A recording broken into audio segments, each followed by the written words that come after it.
Sir इस वक्त के बड़े सवाल? बड़े सवाल ये है कि सबसे पहली चीज़ तो कि आज हुआ क्या ऐसा? एग्जैक्टली ऐसा क्यों इतने तेज़ी से गिर गए? क्या हुआ? मतलब सब लोग एक दूसरे पर क्यों गिर गए? क्या हुआ? ये सब सबसे बड़ा सवाल है कि ऐसा क्या हो? कोई खबर आई क्या? ट्रेड डील नहीं हो रही क्या? हाँ, मतलब अलग अलग तरह के जिसके मन में जो है ना संशय वाली बातें हो सकती है वो सारी आ रही है। क्या 26,000 59,250 हम क्लोजिंग बेसिस पे होल्ड कर पाएंगे? अभी तो मरे पड़े हैं उसके नीचे, ठीक है। क्या रिकवर हो पाएंगे?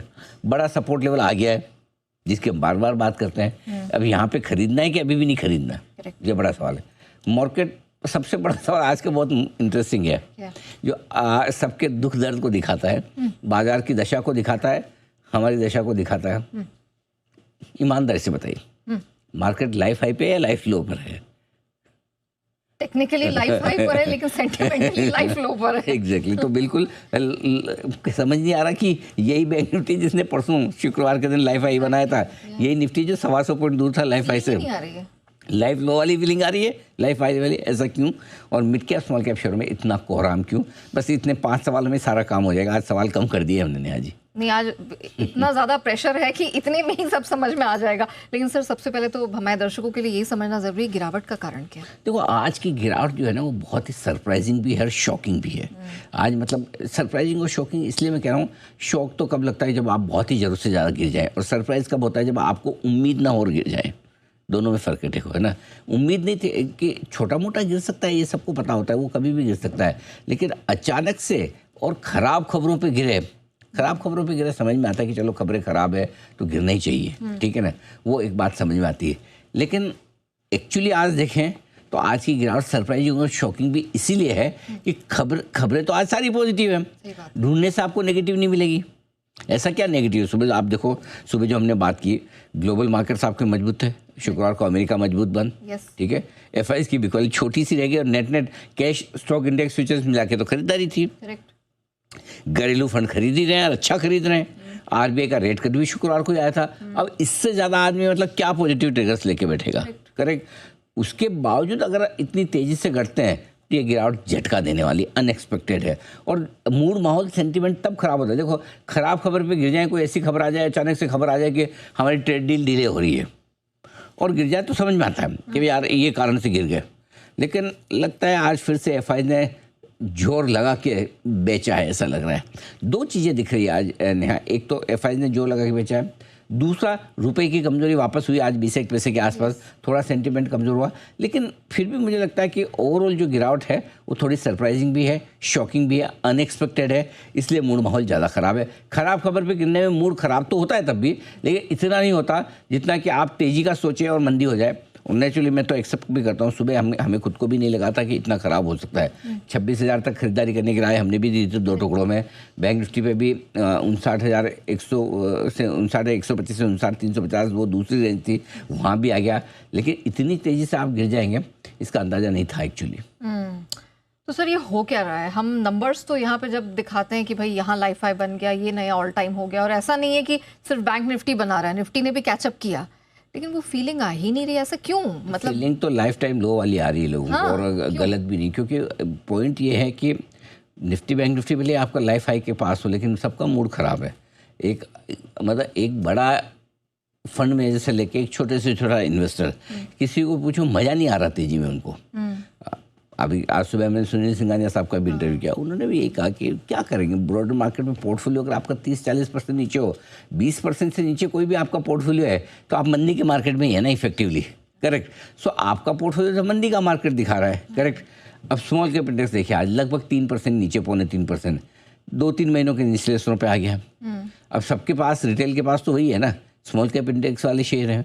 अब छोटे शेयरों में निवेश करने वाले छोटे इन्वेस्टर्स की हालत ख़राब है। वो रिटेल इन्वेस्टर सोच रहे मेरा तो पोर्टफोलियो कहाँ लाइफ आई, मेरा पोर्टफोलियो 40% नीचे है, 50% नीचे, करोगे तो क्या करोगे आपको। और इसलिए स्मॉल कैप इंडेक्स से आपको लगेगा लाइफ लो वाला माहौल है।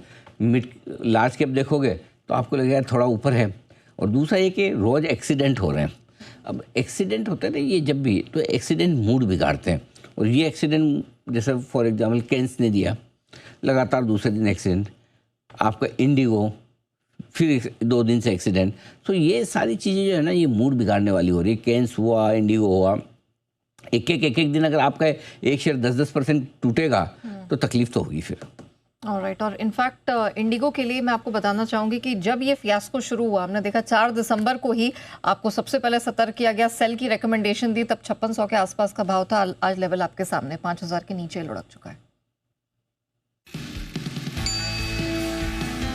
इंडिगो में बिकवाली करने की राय है इंटरग्लोब एविएशन, और यहाँ पर स्टॉप लॉस लगाएं आप 5715 का, 5560, 5510 और 5450 3 टारगेट के लिए करें बिकवाली।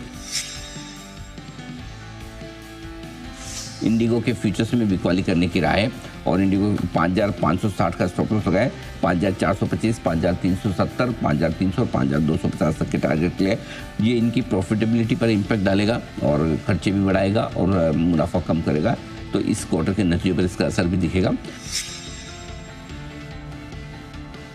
इंडिगो ये जो फियास्को चल रहा है पूरा माहौल है, ये क्रेडिबिलिटी और प्रॉफिटेबिलिटी दोनों पर असर डालेगा।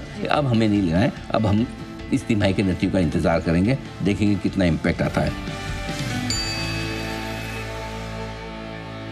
ये बात आपने बिल्कुल सही कही सर कि क्रेडिबिलिटी आपकी जो साख है, जब उस पर चोट लगती है तो इवेंचुअली आपकी प्रॉफिटेबिलिटी आपकी बैलेंस शीट पर तो दिखेगा ही। बिल्कुल, देखिए ना, जब खरीदने का टाइम था 1 जनवरी को, तब भी कोई सोचता नहीं था कि इतना पैसा बनेगा।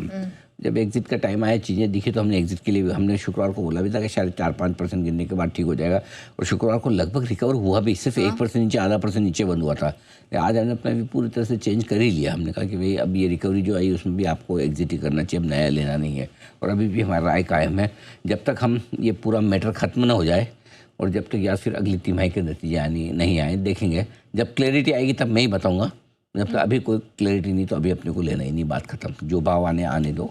3800 रुपये से हमने कवरेज शुरू किया था उस समय, 3800, 4000, फिर फाइनली 1 जनवरी को 4400 के आसपास था, तब हमने राय दी थी।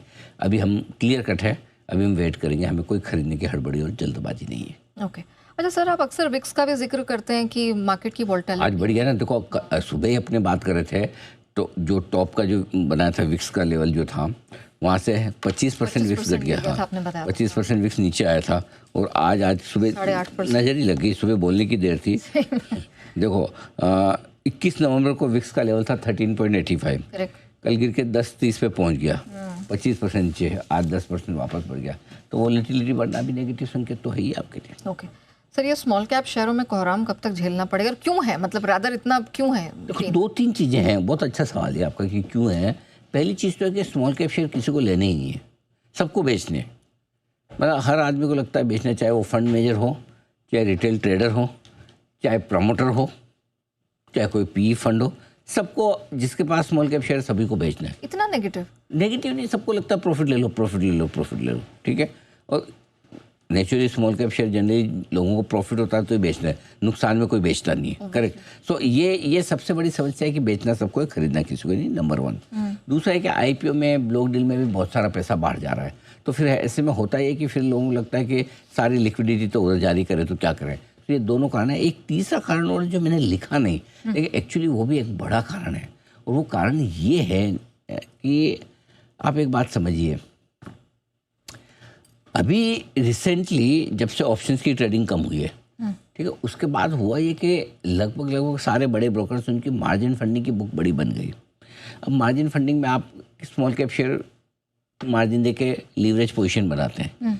अब वो लीवरेज पोजीशन भी यहाँ पर फूटती हुई नजर आ रही, थोड़ा सा वहाँ पे भी stop losses, margin cost trigger हो रहे हैं। सो आई थिंक वो एक और कारण है जिसकी वजह से स्मॉल कैप शेयरों में ज़्यादा गिरावट वाला मामला दिख रहा है। तो ये 3 कारण हैं जिसकी वजह से कोहराम है। ओके, तो अब लेवल्स इंपॉर्टेंट क्या है सर? 25-800 हम सेफ होल्ड कर पाएंगे?